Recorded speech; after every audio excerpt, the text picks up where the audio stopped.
Alors bonjour à tous, donc aujourd'hui nouvelle vidéo de la série de vidéos que j'ai commencé il y a quelques années, série dans laquelle je vous montre un mélange, enfin une manière de mélanger, sachant que là le cube n'est pas complètement mélangé, mais ok, je vous donne un mélange dans la description, vous le faites, et vous cherchez la meilleure manière de continuer la résolution, à savoir quelle va être la petite astuce qu'il va falloir trouver pour continuer la résolution de manière hyper efficace. Aujourd'hui, un épisode facile.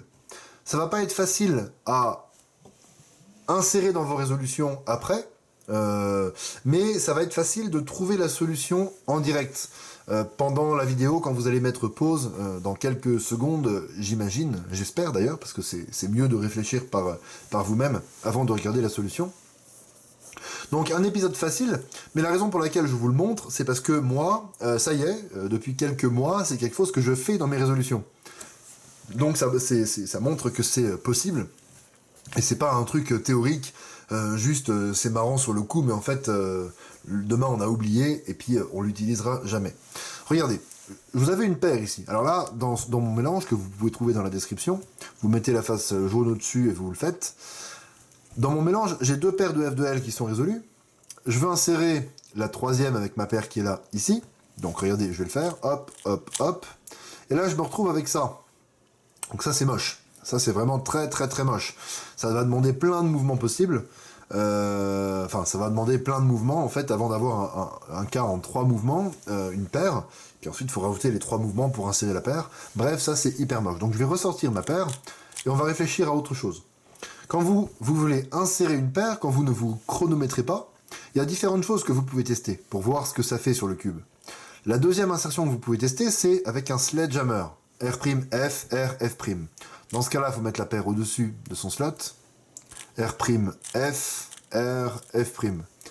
Boum, on a le même cas tout pourri. Donc c'est pas comme ça qu'il va falloir faire. Donc là, j'ai ressorti ma paire en faisant un edge, l'inverse du sledge. Ok, donc mettez sur pause, cherchez comment on va continuer la résolution pour ne pas avoir un cas tout pourri sur la dernière paire de F de L. Et ensuite, je vous donne la solution. Donc je vous répète, c'est pas compliqué, mais c'est un truc quand même qu'il faut avoir vu pour espérer que ça puisse devenir assez logique pour qu'on le fasse en résolution chronométrée. Ça va pas venir tout de suite, hein. Vous n'allez pas le faire en résolution chronométrée demain, mais ça peut venir quand même. Ok, donc mettez sur pause. Moi, je vais vous donner la solution. Alors, j'espère que vous avez pu chercher par vous-même. Sinon, faites-le. Mais qu'est-ce qu'on se dit quand on veut insérer une paire et que le sledge ne fait rien? On se dit, on va essayer avec le U pour amener la paire là et faire R, U2, R'. Au lieu de juste avoir la paire en face de nous et puis faire R, U', R'. Et là, si je fais R, U2, R', regardez ce qui se passe. Hop, R. J'ai mes deux pièces ici, on reconnaît une paire de F de L. U2, les deux se bloquent sur ma gauche du cube. Je redescends et j'ai une paire de F de L. Donc regardez, je le refais. Ici, le R, U', R' ne marche pas. Je me mets là et en fait, magique, je transforme un cas qui aurait pu être hyper nul en un cas génialissime, juste en ayant rajouté un mouvement et demi, on va dire. Si on considère que U2, c'est pas vraiment un mouvement de plus par rapport à U. Ok, donc maintenant, est-ce que ça peut vraiment venir à force de le faire? Moi, je pense que oui. Parce que déjà, moi, c'est le cas. C'est quelque chose, si je me retrouve dans cette situation-là, je vois en fait que mes deux pièces sont là, et je vais justement décaler ma paire et puis faire R, U2, R'.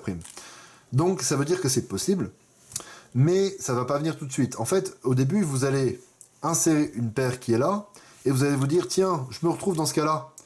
Peut-être que ça veut dire que j'aurais pu faire ce que vous avez vu dans cette vidéo, je sais pas, il y a 2 semaines, il y a 1 mois, il y a 2 mois, en fonction de quand est-ce que vous tomberez là-dessus. Et à force d'insérer une paire, de voir que vous avez une arête à côté de la paire et que le coin ici, regardez, quand j'insère ma paire, que le coin remonte et vient se coller à l'arête, à force de voir ça, à force de se dire à chaque fois, mince, j'aurais peut-être pu faire cette petite technique, et ben peut-être dans 2 mois, 3 mois, 4 mois, vous allez justement apercevoir les deux pièces avant de commencer à insérer la paire et penser à faire le U. R, U2, R'. Et boum, je finis mes deux derniers F de L facilement. En réalité, des cas comme ça, il y en a plein. Le plus simple de tous, c'est celui-là. La paire est ici. Ici, j'ai ça.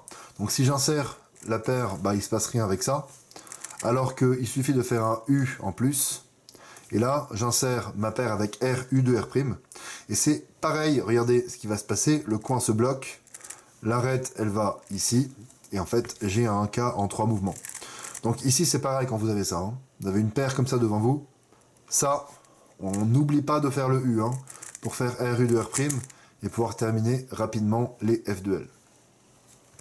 Si vous allez voir la vidéo que j'ai postée sur ma chaîne il n'y a pas longtemps, le débrief du Dontrien Open 2023, je vous montre une résolution que j'ai faite en compétition dedans.